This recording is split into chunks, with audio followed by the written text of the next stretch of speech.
Akkam jirtu kabajamoota fi jaalatamtoota hordoftoota biiftuu Oroo bakkuma jirtanitti nageenyi keenya kan kabajaatii fi kan jaalalaa isin haa ga'u isiniin jenne daansuudhaan oduu sa'a kana qabannee dhiyaannee jirra. Hangaruma sagantaa kanaatti nu wajji turaan affeerraa kenna kun biiftuu Oroodha keessani jajjabeeffadhaa laayik sheer godhuu hin dagatina.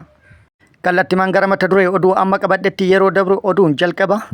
Guyyaan saboota sablammootaa fi uummattoota Itoophiyaa marsaan 20ffaan sadarkaa naannoo Oromiyaatti magaalaa Bulee Horatti kabajamee jira.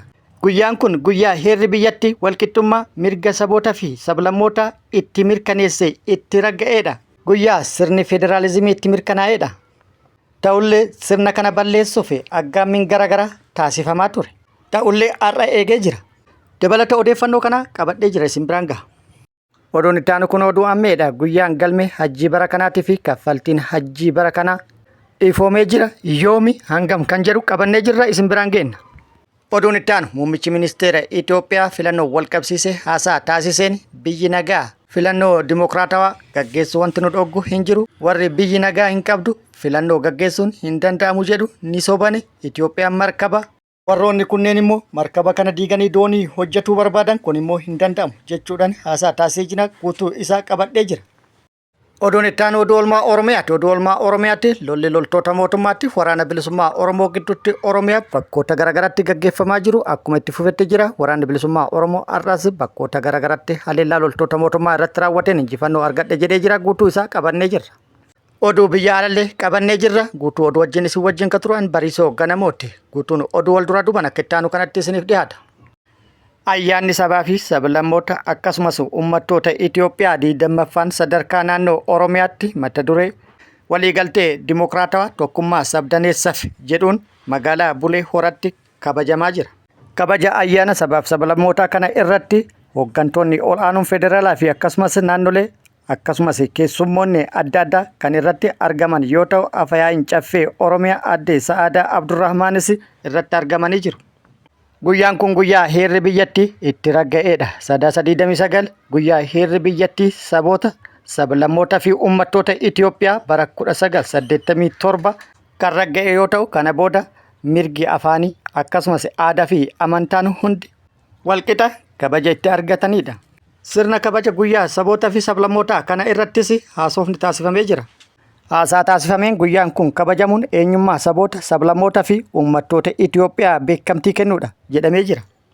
Afayaa'iin mana maree naannoo Oromiyaa aadde Sa'aadaa Abdurrahmaan gujiin fakkeenya waloo saboota sablammootaa fi uummattoota biyya kanaati jechuudhaan haasaa taasiftee jirti.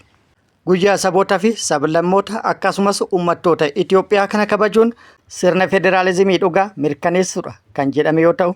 Haasofni taasifame sirrii ta'ullee yeroo garaagaraatti sirna kana balleessuu fi diiguuf eenyummaa sabaa fi sablammootaa kana dhabamsiisuun sabaa fi sablammoota guutuu biyyattii keessa jiran kan lakkoofsan 80 ol ta'e ol'aantummaa saba tokkoo jalatti galchuu fi yeroo garaagaraatti aggaammiin taasifamaa turee jira. Qaamota kabajamuu mirga sabaa fi sablammoota fi uummattoota biyyattii kana jibbaniin yeroo garaagaraatti ololli garaagaraa akkasumas sochiileen qindaa'oon sirna kana dhabamsiisuu fi yeroo garaagaraatti taasifamaa turanii jiru. Ammas sirna federaalizimii kana dhabamsiisuun eenyummaa sabaa fi sablammootaa kana cafallaquun maqaa biyya takka alaabaa takka jedhu dahoo godhatuudhaan mirga heerri biyyattii sabaa fi sablammoota akkasumas uummattoota biyyattii tanaaf kenne dhabamsiisuun yookaan diiguun ol'aantummaa saba tokkoo kan amantaa tokko kan alaabaa tokko leellisu jalatti uummattoota fi akkasumas saboota fi sablammoota kana kuffisuudhaaf sochiin taasifamaa jiru hojiin hojjetamaa jiru ammallee itti fufee mul'ataa jira. Isa kana yaada keessa galchuun saboonni sablammoonni fi akkasumas uummattoonni biyyattii mirga akka biyyattiitti isaaniif kenname akka irraa mulqamne eeggachuun waan isaanirraa eeggamudha jechuun qaamonni garaagaraa yaada kennaniin yaadachiisanii jiru. Oduun itti aanu kun oduu ammeedha. Galmeen hajjii bara kana 22 hanga amajjii 18tti gaggeeffama jedhamee jira. Manni marii waliigala dhimmoota Islaamaa ibsa kenneen kaffaltiin hajjii bara 1447 yookaan immoo bara kana birrii 700 fi 40 ta'ee murtaa'uu ibsee jira. Kun akkuma jirutti ta'ee hajjii bara kana hajjuuf yoo xiqqaate baasii bara dabree irratti parsantiin 15 dabalamuun dhagahamee jira. Jireenya qaala'ee wal qabate gatiin dabalame kun immoo baay'ee ulfaataa ta'uu akka danda'uu fi hajjirraa namoota hedduu hambisuu danda'a jedhamee tilmaamamee jira. Akka maddeen garaagaraa ifoomsanitti kaffaltiin bara kana hajjiif kaffalamu birrii 740 ta'ee jedhamee jira. Yeroo qaala'insi jireenyaa biyyattii keessatti xaaraa tuqee fi akkasumas rakkoon hammaattetti namni baasii kana baasee hajjii hajjuuf waan daanga'u fakkaata jechuudhaan hedduun yaada kan kennan yoo ta'u, mootummaan baasii akkaan ol ka'e kana irra deebi'ee ilaaluu fi hir'isuu akka qabu hedduun akeekanii jiru. Oduun itti aanu muummichi ministeera Itoophiyaa biyyi nagayaa filannoo dimokiraatawaa gaggeessuun ni dandeenya jedhee jira. Haasaa taasise kanaan dhaabbilee morkattootallee akeekkachiisee jira. Filannoon wal qabsiisee haasaa taasiseen Itoophiyaan markaba. Paartileen siyaasa morkattootaa immoo markaba kana diiguudhaan doonii ijaaruu barbaadu. Kun immoo gandatti isaan hambisa malee isaan hin ceessu jechuudhaan akeekkachiise yookaan dhaadatee jira. Filannoon wal qabatee Itoophiyaan nagaa hin qabdu, filannoon hin gaggeeffamu warroonni jedhan jiru. Kun immoo soba. Biyyi nagaa qabdi, filannoo dimokiraatawaa gaggeessuu dandeenya. Kanaaf immoo warroonni gara gadii jirtan cimtanii hojjechuu qabdan jechuudhaan dhaamsa dabarsee jira. Muummichi ministeeraa kana haa jedhu malee kanaan wal qabatee yaadni garaagaraa ka'ee jira. Biyyatti nagaa akka hin qabne isaan immoo biyyattii bulchaa kan jiran magaalaa Finfinnee qofa akka taate hedduun dubbataa kan jiran yoo ta'u, isuma kana immoo Jawaar kana dura magaalaa Finfinnee bulchaa kan jiru kaantiibaa shan jechuudhaan dubbatee kan ture muummichi ministeeraa irra deebi'ee mirkaneessee jira jechuudhaan miidiyaaleen garaagaraa haasaa inni taasise irratti hundaa'uudhaan gabaasanii jiru. Finfinneen yeroo ammaa kana qaamota garaagaraatiin bulaa jirti jechuudhaan innuu mataa isaatiin dubbatee jira. Biyyi nagaa qabdi, warri biyyi nagaa hin qabdu jedhu ni soba, filannoo ni gaggeessina jechuun isaa dhaabbilee siyaasa morkattootaa biratti qofa osoo hin taane qaamolee garaagaraa birallee gaaffii kaasee jira. Kun of sobuudha jechuudhaan hedduun kan dubbatan yoo ta'u, yeroo ammaa kanatti naannoon Tigraay isa harkan jirtu, naannoon Amaaraa harki 80 isa harkan jiru, naannoon Oromiyaa harki 80 isa harka hin jiru yoo jedhame ni danda'ama jechuudhaan hedduun kan yaada kennan yoo ta'u, akka ragaatitti lixa Oromiyaatti godinaaleen afran nagaa hin qaban. Giddugala Oromiyaatti godinaaleen afran shawaatu funyaan isaanii jalatti isaan harka hin jirtu. Kibbi Oromiyaa akkasi. Kibba baha Oromiyaallee haaluma wal fakkaatuun harki guddaan rakkoo nageenyaa keessa jira. Kuni dhugaa uummanni biyyattii beeku. Kuni osoo jiru biyyi isaan nagaa hin qabdi jedhan Itoophiyaan tana namoota biraati jechuudhaan hedduun gaafatanii jiru.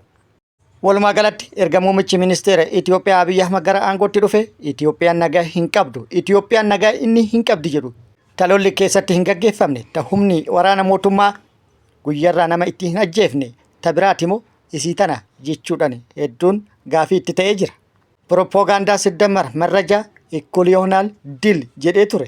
Kun immoo biyyi nagaa taatee filannoo gaggeessuuf osoo hin taane burjaajii uumuuf yoo ta'e malee dhugaa jirtu waan agarsiisu miti jechuudhaan haalli jiru baay'ee rakkisaa ta'uu hedduun dubbatanii jiru.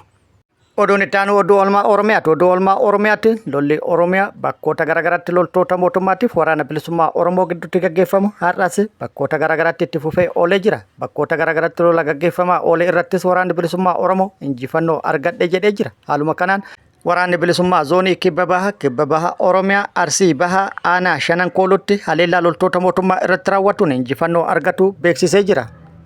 Haleellaa humnoota mootummaa irratti raawwateen miidhaa guddaa irratti dhaqqabsiisuun humnoota mootummaa hedduu hojiin ala taasisuu odeeffannoon achirraa nu ga'e ibsee jira. Guutuu odeeffannoo kana yeroo itti aanutti qabannee kan dhufnu ta'a. Haaluma wal fakkaatu waraanni bilisummaa Oromoo zoonii giddugala Oromiyaa bakkoota garaagaraatti haleellaa humnoota mootummaa irratti raawwateen humnoota mootummaa hedduu hojiin ala taasise jedhee jira. Haleellaa irratti raawwateen hedduu addunyaa kanarraa godaansisee hedduu madeessuun akkasumas meeshaalee waraanaa hedduu irraa hiikkatuun injifannoo argatu odeeffannoon nu gahee jira. Haleellaa kana galgaleessee bakkoota garaagaraatti waan jalqabeef guutuu isaa yeroo inni nu gaheetti isiniin geenna.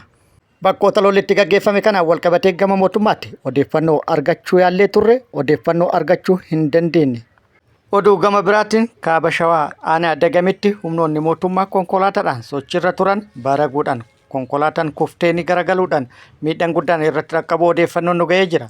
Aanaa dagame iddoo addaa shoonii jedhamutti humnoonni mootummaa paatroolii tokkoon socho'aa turte waan waraanni bilisummaa Oromoo hadheetti yookaan itti marse see'uudhaan baraguu irraa kan ka'e konkolaataan garagalteen namoonni 10 madaa'uu fi akkasumas 3 battalumatti kan du'an akka ta'e odeeffannoon nu gahee jira.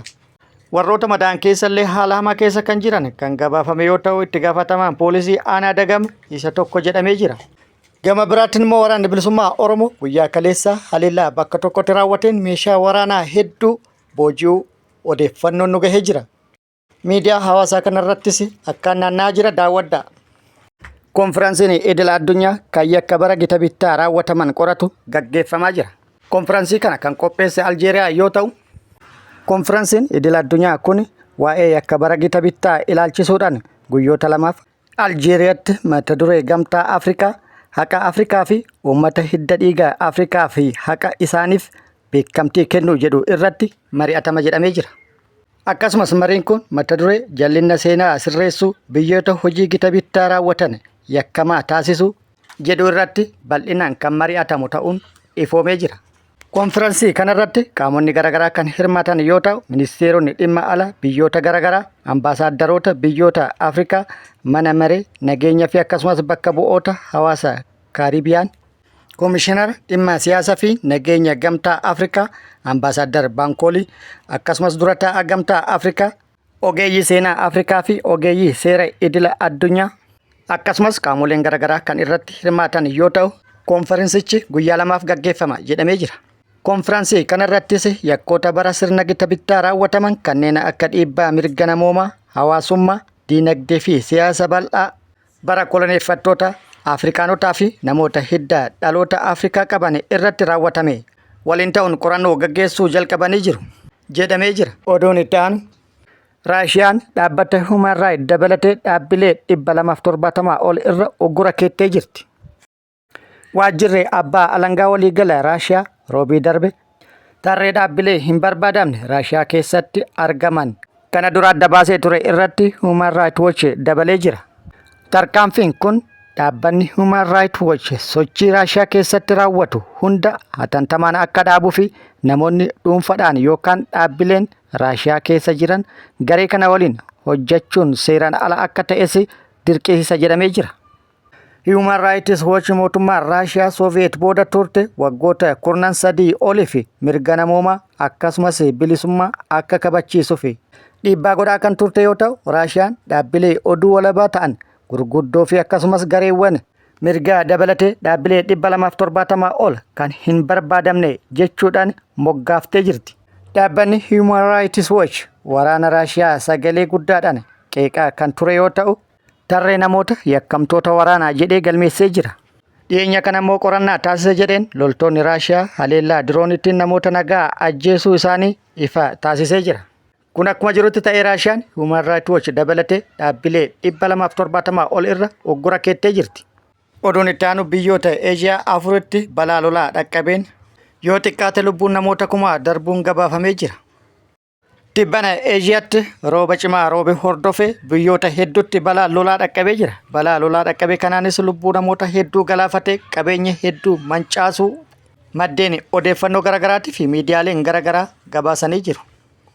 Biyyoota afur keessatti balaa lolaa hamaan kan dhaqqabe yoo ta'u, Sirilaankaa, Maaleeshiyaa, Indooneeziyaa, Taayilaanditti yoo xiqqaate lubbuu namoota 1000 galaafatuunis gabaafamee jira. Haaluma kanaan Indooneeziyaatti nama 502, Sirilaankaatti nama 335, Taayilaanditti nama 176 fi akkasumas Maaleeshiyaatti namni 2 walumaa galatti biyyoota afran kana keessatti namoota 1000 ta'an irratti balaa lolaa dhaqqabeen lubbuu dhabanii jiru. Qabeenyi hedduun manca'ee jira. Kabajamoota fi jaalatamtoota hordoftoota biiftuu Oroo oduun ammaaf qabadde kan hanga ammaa kana guutuu oduu wajjin isin wajjin kan ture ani Barisoo Ganamooti. Hanga yeroo itti aanutti deebinee wal agarrutti nageenyi Rabbi isiniif haa baay'atu. Nagatti nu turaan immoo hawwii kenna. Nagatti nu tura.